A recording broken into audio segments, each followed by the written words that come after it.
My sister betrayed me and married my millionaire fiancé. 7 years later, she bragged she had it all. I smiled back. Have you met my husband yet? You know when you're going to face something you fear, but you have a gut feeling that the universe is about to reveal a tremendous, unmistakable truth. That was me standing at my mother's burial, my heart heavy with grief, but a weird, disturbing calm washed over me as I prepared for her entrance. 7 years.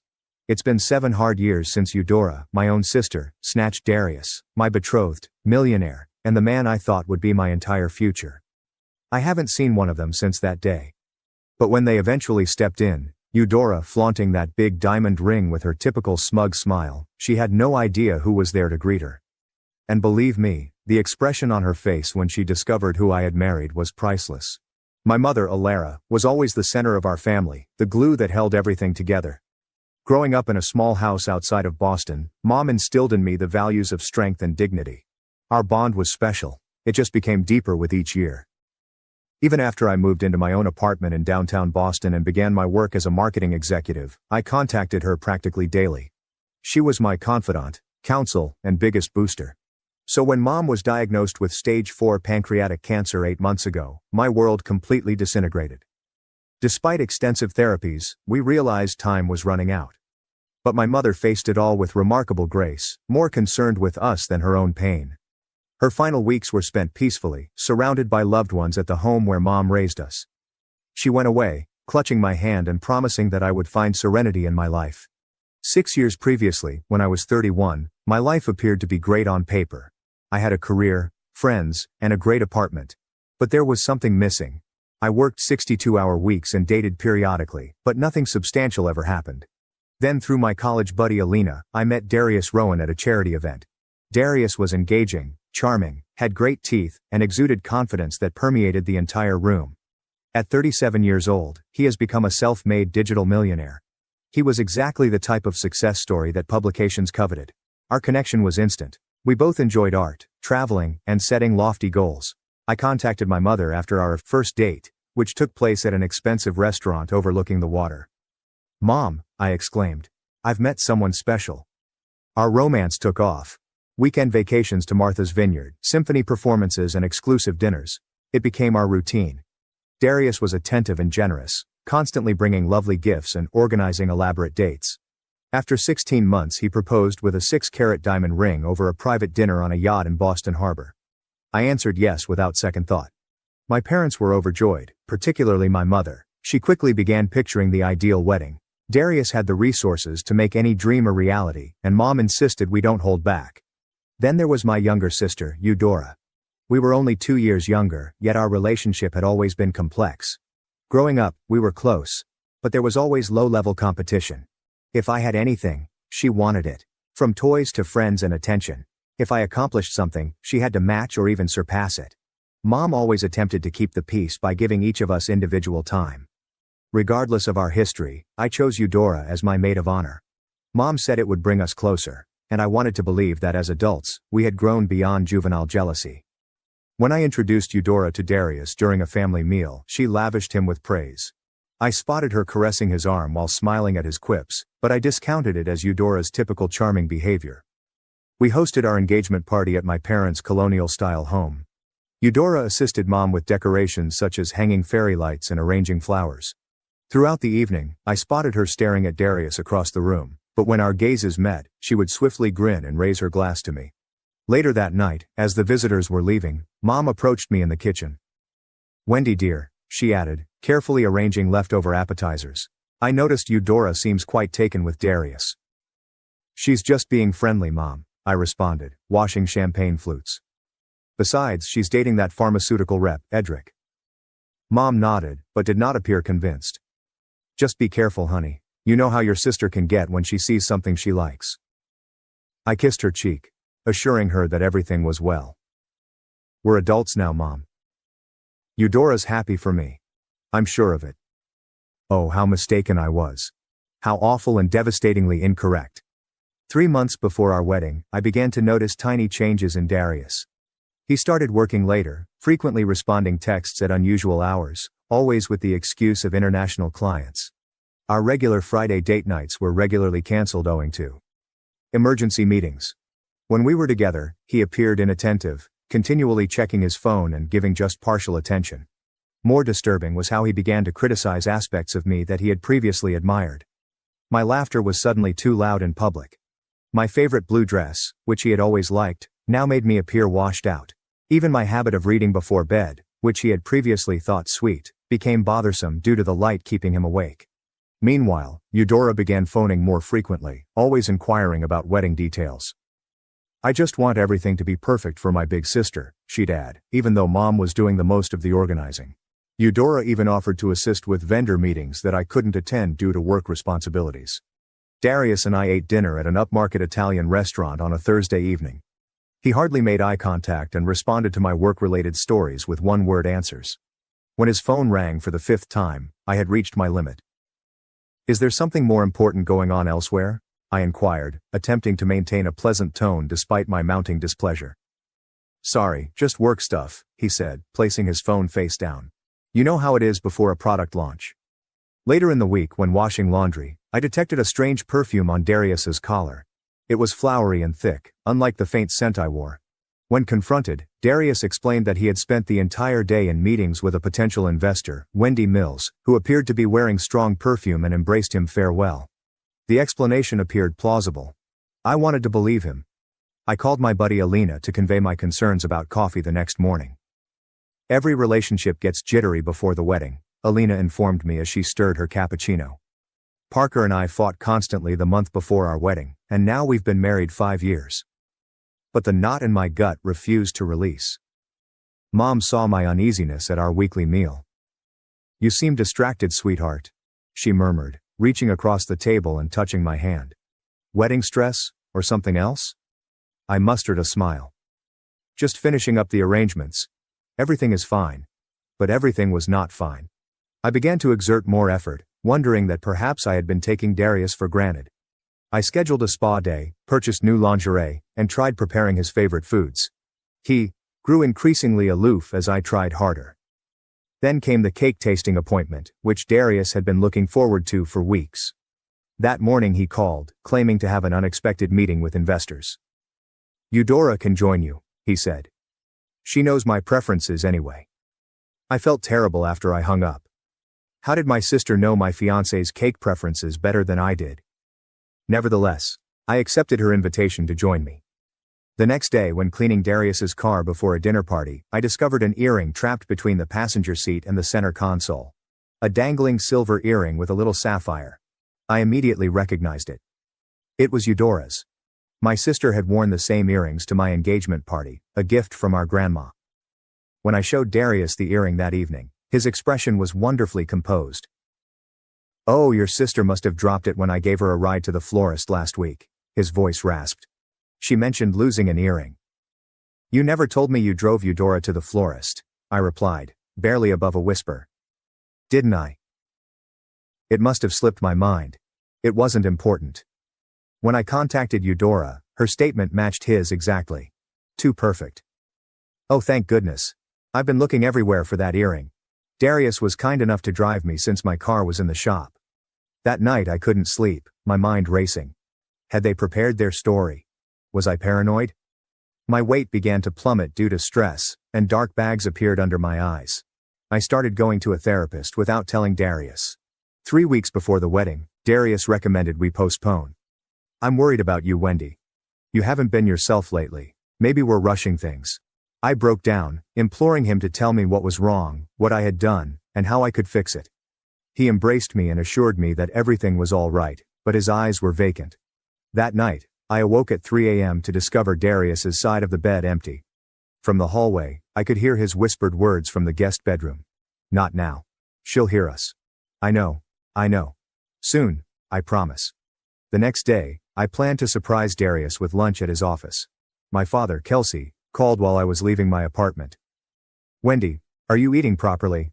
Your mother says you've lost too much weight. We're concerned." "I'm fine, Dad. Just pre-wedding jitters. I'm actually bringing Darius lunch right now." "Good.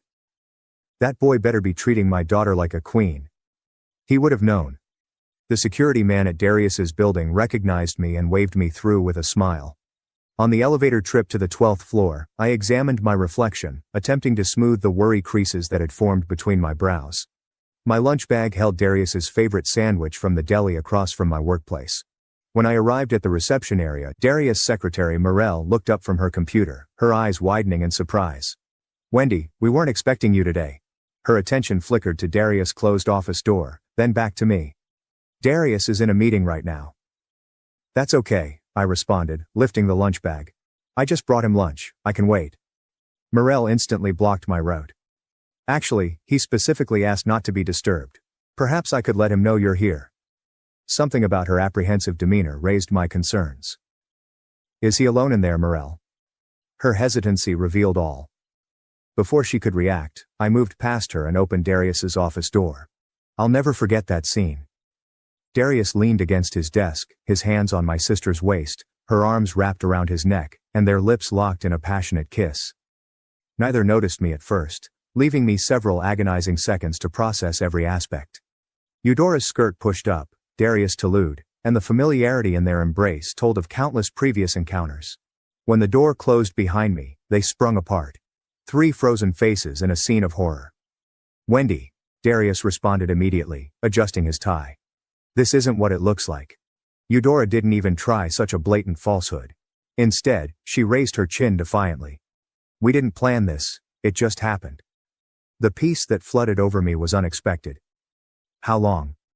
Darius looked at Eudora, then back at me. "Wendy, let's talk about it privately." "How long?" My voice stayed firm. "For months," Eudora said. "Since the engagement party." "For months, nearly half our engagement. While I was picking out wedding invitations and floral arrangements, they had betrayed me." Darius stepped behind his desk, distancing himself physically, as if prepared for a business meeting. "I didn't mean for this to happen, Wendy. Sometimes feelings change. I was going to tell you after." "After what?" "After the wedding? After our honeymoon?" I replied, my voice rising. He was attempting to find the appropriate moment. His voice had the studied smoothness he employed at difficult client meetings. The lunch bag fell from my grasp. "I trusted you both." "Both of you?" Eudora had the grace to appear embarrassed. "It just happened, Becca." "We tried to fight it." "Don't call me Becca." The childhood nickname seemed like another offense, and nothing just happens. "For 5 months you made choices. Every secret call, every lie, every time you looked me in the eye, knowing what you were doing." Darius clicked the intercom button. "Morel, please come in." Morel entered moments later, carefully avoiding my eyes. "Please escort Wendy out. She's upset." "I'm escorting myself out," I answered, my pride intact but feeling devastated inside. "You deserve each other." In the elevator, the tears finally flowed. By the time I got to my car, I was hard to breathe through, crying. The drive home is a haze. I just recall contacting my mother from my flat, curled up on the bathroom floor and unable to form meaningful sentences due to my crying. My mother and father arrived within an hour, using their emergency key when I couldn't bring myself to open the door. Mother held me while I told them everything, while father paced the living room, his face turning red with each detail. "I'll kill him," he murmured, his palm covering his heart. "Kelsey, your blood pressure?" Mother admonished, while her own face was equally furious. The next few days were spent in a blur of pain. Mother assisted me in contacting vendors to cancel wedding arrangements, while father handled the financial elements. When I returned the engagement ring to Darius's apartment and left it with the doorman, I couldn't stand seeing him. Eudora had already moved in. The majority of her things were there, along with family photos arranged on shelves that used to hold mine. Darius's email about distributing our shared assets was coldly efficient, saying that Eudora had assisted him in cataloging my remaining items. The betrayal went further than I had thought. Through common friends, I discovered that they had been meeting covertly whenever I worked late or traveled for business. Eudora had purposely pursued him, making reasons to visit him alone and sending texts and images while I wasn't around. The scandal immediately spread among our social circles. Some acquaintances supported me, while others backed Darius, noting his power in the business sector. Several people stated that they had spotted Darius and Eudora flirting, but had chosen not to intervene. Their cowardice hurt nearly as much as the treachery. During those dark months, my mother became my lifeline. She gave me food when I couldn't eat, listened to my crying rants, and stayed the night when the loneliness got unbearable. She regularly attempted to arbitrate between Eudora and me, asking us both to family dinners that inevitably resulted in intense silence or bitter fights. Eudora snapped during one of these dinners when I refused to offer her the salt.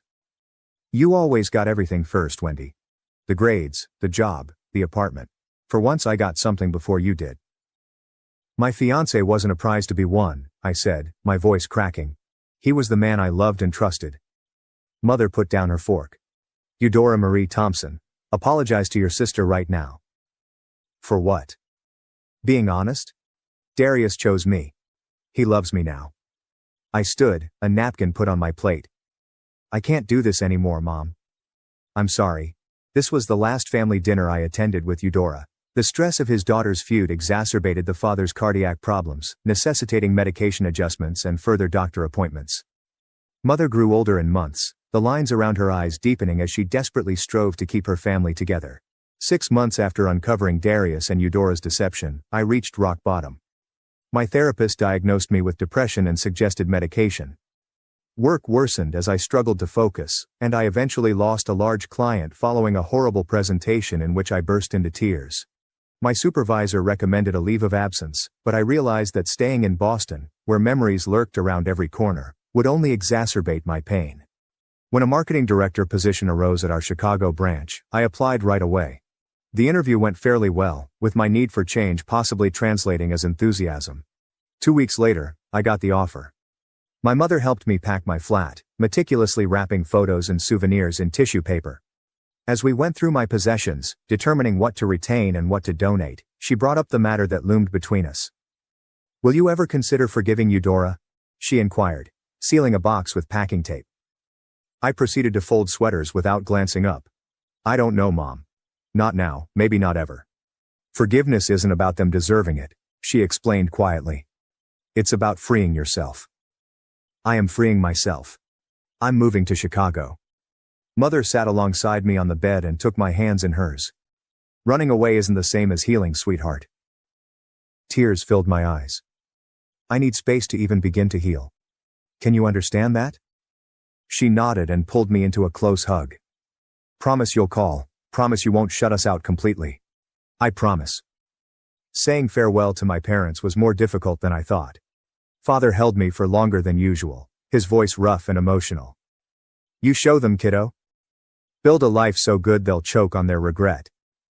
My first few weeks in Chicago were lonely and filled with doubt. My small apartment felt sterile and foreign. I worked long hours to avoid arriving home to empty rooms, eating takeaway at my desk, and falling asleep fatigued every night. Then came the news, which pushed the knife deeper. Mother called on Sunday morning, her voice hesitant. "Wendy, I feel you should hear this from me rather than social media.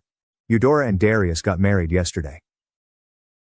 Darius's business ties ensured coverage for the small civil ceremony, which was published in Boston Magazine's Society pages.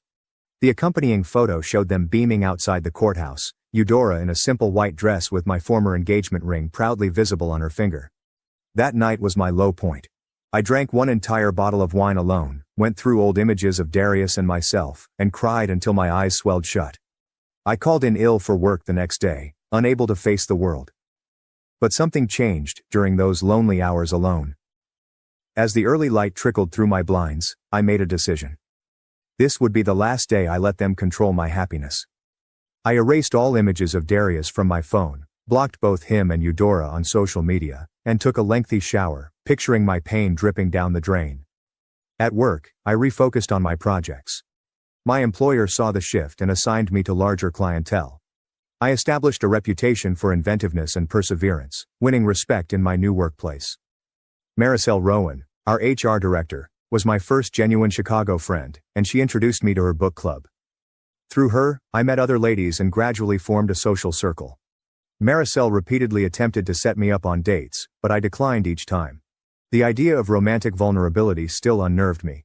4 months after moving to Chicago, I was assigned to represent our company at a technology conference in San Francisco.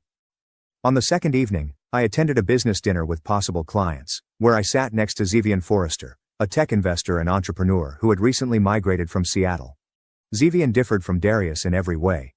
Zevian was subtle and honest, whereas Darius had been flamboyant and appealing. His gentle assurance and thought-provoking questions pulled people in without demanding attention. When he spoke about his work, his enthusiasm was palpable, but never boastful. He asked for my card after dinner, and I handed it to him with no expectations. To my surprise, he emailed me the next morning, and asked if I wanted to continue our discussion about digital marketing trends over coffee. Over the next 3 months, Zevian and I maintained professional communication. He sent clients to my agency, and I connected him to my Chicago business contacts. Maricel spotted our regular business meals and raised her eyebrows. "He likes you, Wendy," she explained. "And not just professionally." "We're just colleagues," I said. "Colleagues don't look at each other the way he looks at you." Zevian eventually invited me to supper at a place unrelated to work. I panicked and nearly canceled twice before forcing myself to go. I experienced a full-blown panic attack 20 minutes into our date, while we were discussing our favorite books. My hands shook, breathing got difficult, and tears filled my eyes. Rather than being ashamed or upset, Zevian sat with me and spoke gently until my breathing returned to normal. He drove me home with no pressure or inquiries.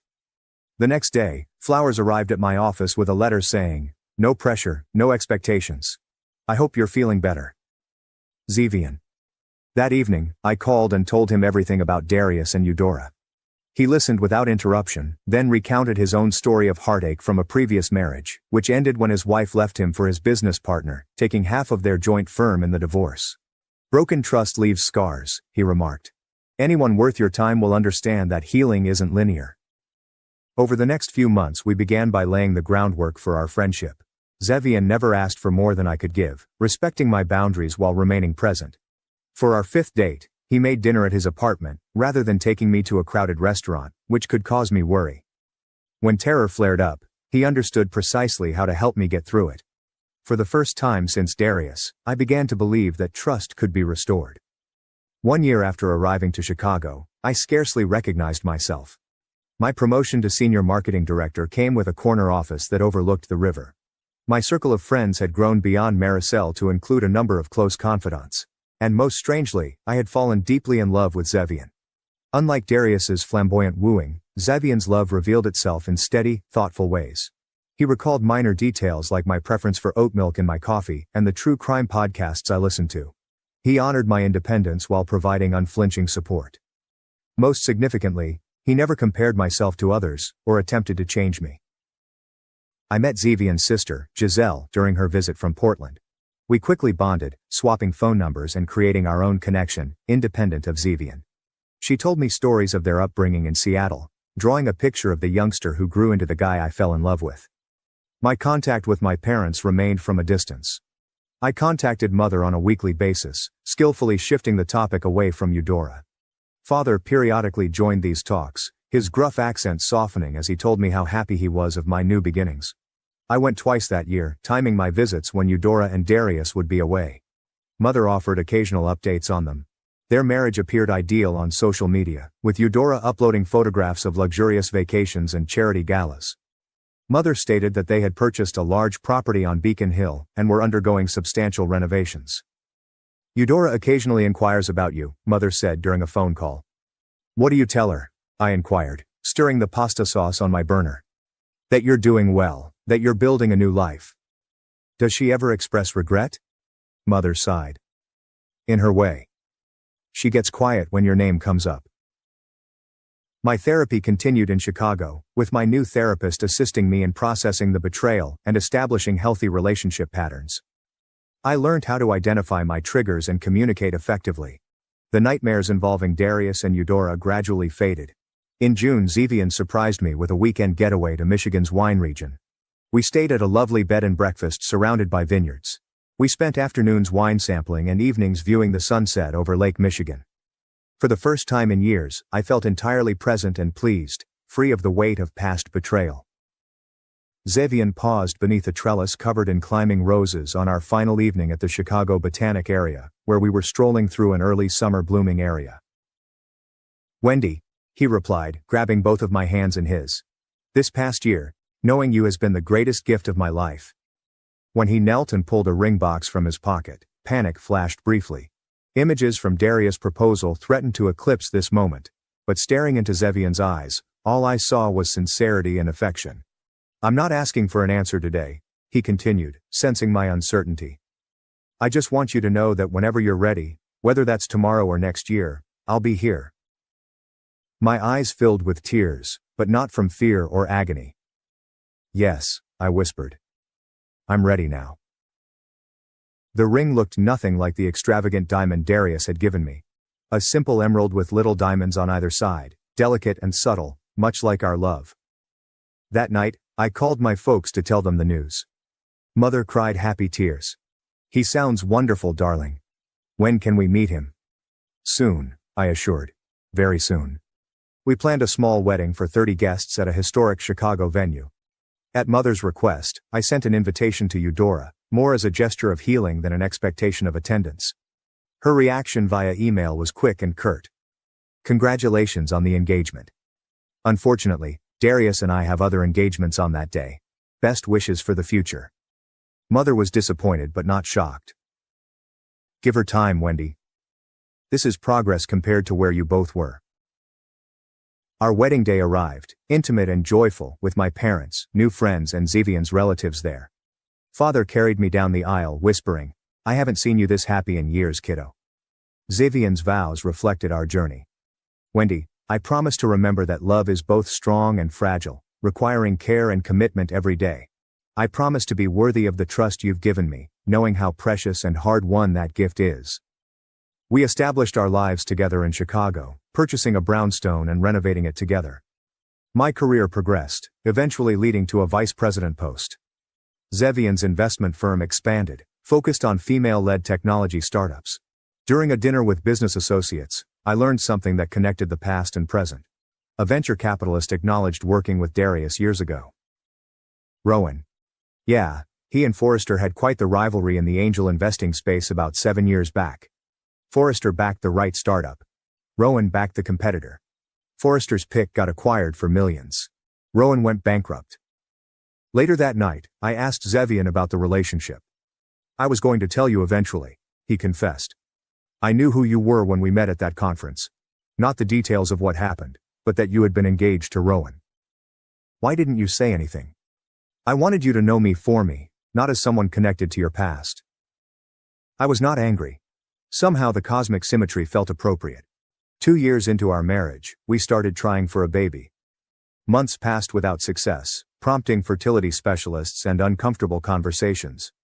Zevian was my support through disappointments and medical procedures, embracing me through tears and reminded me that family may take various forms.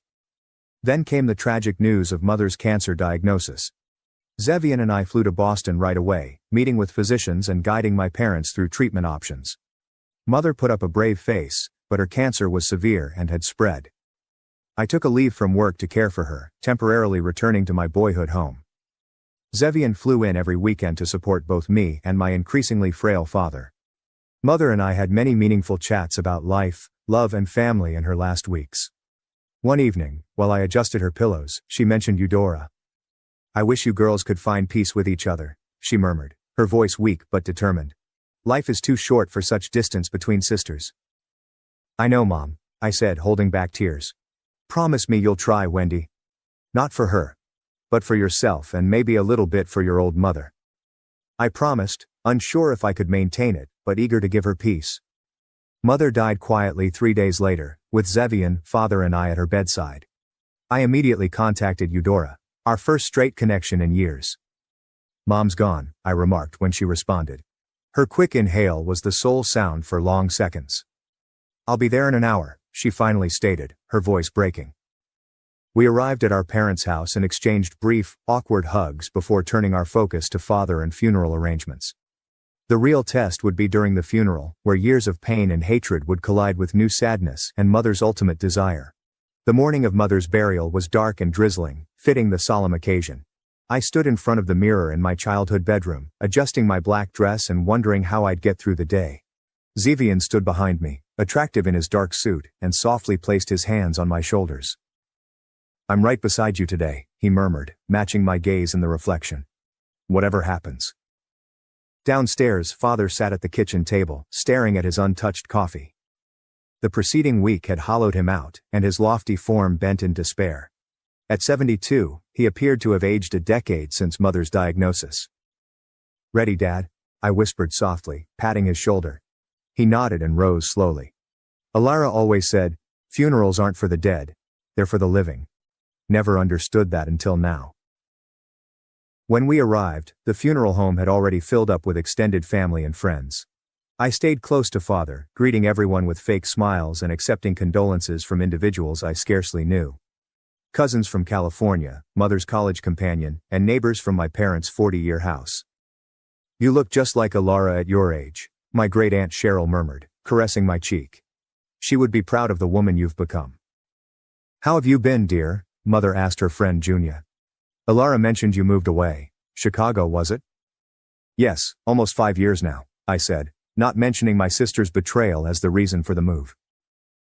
As I took Father to his place in the front row, Zevian on his opposite side, a murmur echoed across the crowd. I turned to see Eudora and Darius enter, prompting heads to turn and rumors to spread. Eudora wore an elegant black dress that accentuated her tiny frame, with diamond earrings reflecting the sun. Darius appeared uncomfortable in his nicely fitted suit, his arm around my sister's waist in a show of support. Her left hand was conspicuously placed on her pocketbook, making the huge diamond engagement ring and wedding band impossible to overlook. Father stiffened beside me. Kelsey, breathe, I said, frightened for his heart. They made their way ahead, pausing to chat with other attendees. I kept my gaze fixed on the enormous portrait of Mother displayed alongside her closed casket, her warm smile calming some of my nerves. They eventually reached the front. Eudora hugged Father, who returned it stiffly. Darius shook his hand and received merely a short nod in return. Wendy, Eudora remarked, turning to me with a look I couldn't read. It's been a long time. Yes, I said simply, not trusting myself to say more. Darius nodded hesitantly. Sorry for your loss. Xavian had moved away to speak with the funeral director, leaving me alone with them. Eudora took the opportunity. I need to speak with you privately, she explained, gesturing into a side room. Against my better judgment, I followed her, hoping to avoid a scene at Mother's burial. The small space only had a couple chairs and a box of tissues, which were plainly meant for mourners who needed private moments. Eudora closed the door behind us. Up close, I noticed small creases around her eyes that her expensive cosmetics couldn't hide. You look thin, she said, her gaze scrutinizing me. Grief does that, I answered plainly. She fiddled with her ring and twisted it around her finger. Darius and I bought a summer house on Cape Cod last month. 8 bedrooms, private beach access. We're considering starting a family soon. Darius's company just acquired 2 startups, and we're renovating the 3rd floor for a nursery. Congratulations, I murmured, my voice free of emotion.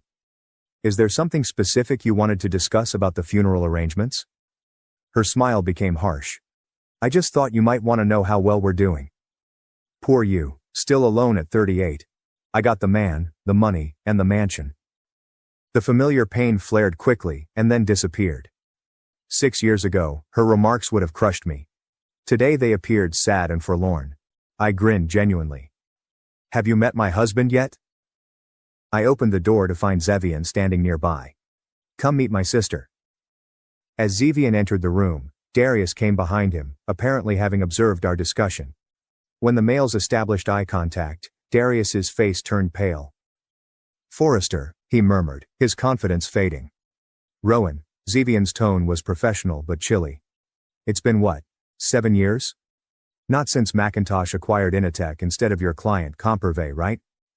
Darius swallowed visibly. You two are married? 2 wonderful years now, I replied, sliding my hand into Zevian's. Zevian Forrester, Eudora said softly. As in Forrester Investments? The same, Zevian responded. Wendy and I met at a tech conference in San Francisco. Darius sought to regain his composure. Forrester, we should catch up sometime. I've been meaning to reach out about potential collaborations. My schedule is quite full, Zevian said politely but firmly. But you can contact my office if you'd like.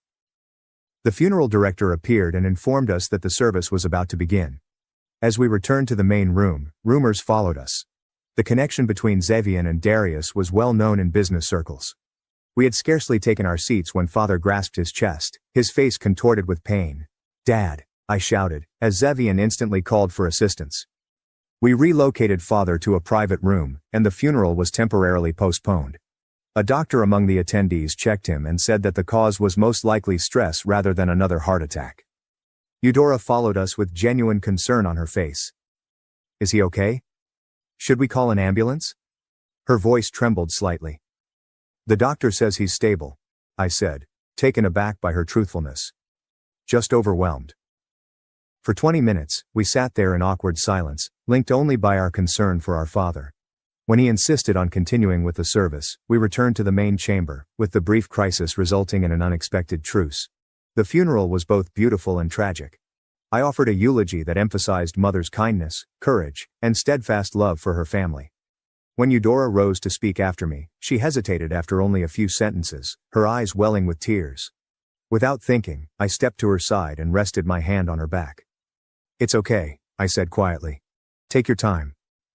She composed herself and finished her homage to our mother with anecdotes from our childhood that elicited tears and soft laughter from the audience. As we placed Mother to rest in the cemetery, a gentle rain poured. I noticed Darius standing apart from the rest of the group, checking his watch constantly. Eudora stayed by Father's side, her previous swagger replaced by sincere anguish. The reception at my parents' house was filled with people bringing casseroles and sharing memories. Darius drank considerably, and his uneasiness was obvious as numerous business associates engaged Zevian in animated conversation. I overheard pieces of Darius's company failing with recent acquisitions, and wondered whether Eudora's bravado was a mask for financial problems. Throughout the day, I kept the dignity Mother would have expected, focusing on supporting Father and honoring her memory, rather than lingering on previous scars. As visitors began to leave, I noticed Eudora observing me from across the room, her look unreadable but seemingly softer than before. The day following the funeral, Zevian had an important board meeting in Chicago. Are you sure you'll be okay if I go?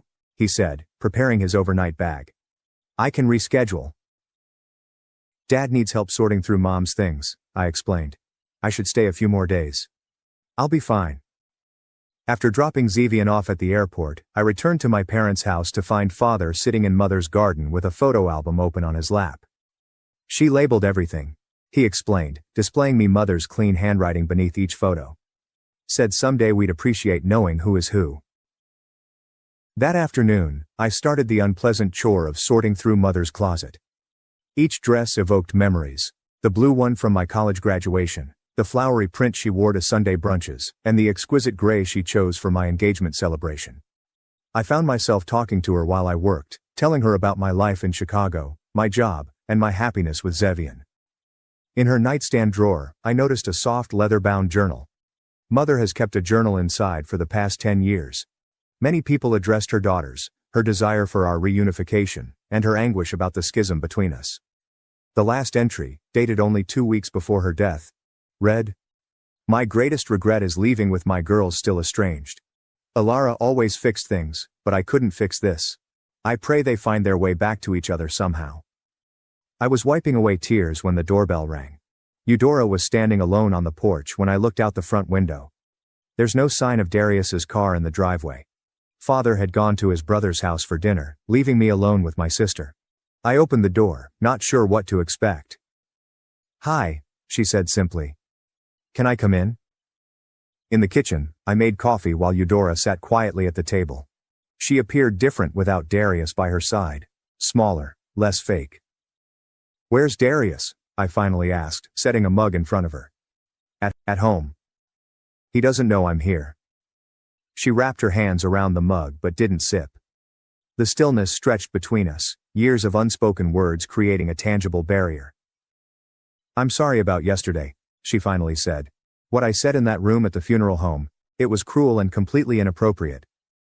I nodded, acknowledging her apologies but not instantly accepting it. "I saw Mom's journal," she added. "Dad showed it to me last night. Her last wish was for us to reconcile." "I found it too," I said. "But reconciliation requires more than just proximity, Eudora. It needs honesty." She looked up, tears in her eyes. "You want honesty? Here's honesty. I'm miserable, Wendy. I have been almost since the beginning." The dam cracked, and words poured forth between sobs. Darius had changed quickly after their wedding, becoming domineering and critical. His company had been failing for years, and each new acquisition was an attempt to save a sinking ship. The mansions, automobiles and holidays were all financed with rising debt. Their marriage was a carefully crafted front for business connections and social status.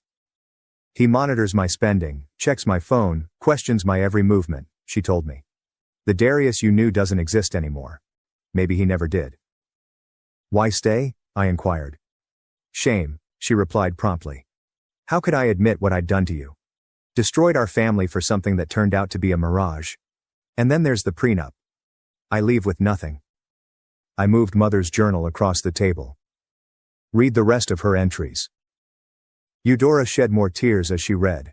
She finally looked up, her face raw with passion. She knew. She saw through everything. Mom always did. I agreed. Eudora murmured. I have hated myself for years. Every time Mom mentioned you, she gladly highlighted your accomplishments. I felt the consequences of what I'd done. Wendy, I'm intending to leave him. I have been privately consulting a lawyer. My emotions were mixed, with a sense of vindication and unexpected tenderness. The sister who had caused me so much pain was facing consequences that I would not wish on anyone. I do not expect forgiveness, she continued. I do not deserve it. But I needed to tell you the truth before I blew up my life again. We spent the next several hours together going through Mother's possessions, sharing sad and loving memories. Eudora recalled her mother teaching us how to prepare cookies, and how she never mixed the various batches because I favored chocolate chip and Eudora chose sugar cookies. Eudora remarked, laughing through tears. Remember how she used to leave notes in our lunchboxes? Different messages every day. I nodded. She never repeated one. We were not quickly healed. The wounds were too deep for immediate closure. But when dusk set, something changed between us, with Mother's love forming a delicate bridge over years of hurt. What will you do? I inquired as Eudora prepared to depart. File for divorce when my lawyer says the timing is right. Rent a small apartment, start over. She was standing at the entrance. What about you? Will you go back to Chicago? Yes, my life is there now with Zevian. You seem happy, she said, rather than asking a question. I am truly happy. I'm glad, she added. One of us should be. We exchanged quick, awkward hugs before she went. It wasn't forgiveness yet, but it was a start. Back in Chicago, I settled into life with Zevian R. Brownstone and a fulfilling career. 6 months after my mother's passing, I learned I was pregnant. After years of trying, the mother's elation was tinged by regret, knowing she would not be able to meet her grandchild. But I sensed her presence at peaceful moments. Eudora and I maintained careful touch via phone calls. She had filed for divorce and relocated to a modest apartment, working at a tiny marketing agency. The gossip and censure she encountered in Boston's social circles were difficult, but she appeared determined to rebuild authentically. The route that brought me here was not one I would have chosen. Losing Darius looked to be the end of my world, but it was actually the start of a far better one. With Zevian, I discovered not just love, but also partnership, respect, and unfailing support. His success never overwhelmed mine, rather, it complemented it, and we grew stronger together. Mother had been correct in stating that forgiveness is for ourselves, rather than others. The weight of wrath and bitterness had gradually lifted, allowing me to see my past clearly, and my future with optimism. Although the wounds lingered, they no longer defined me. As I sat in our nursery, Zevian painting the walls a soothing green, I considered the things I would eventually teach our child. How loss can lead to finding. How endings make space for new beginnings. How our most difficult experiences frequently lead us to our real path. My life had become richer and more authentic than I could have dreamed during those sad days 6 years ago. Not because of the betrayal, but because it forced me to rebuild with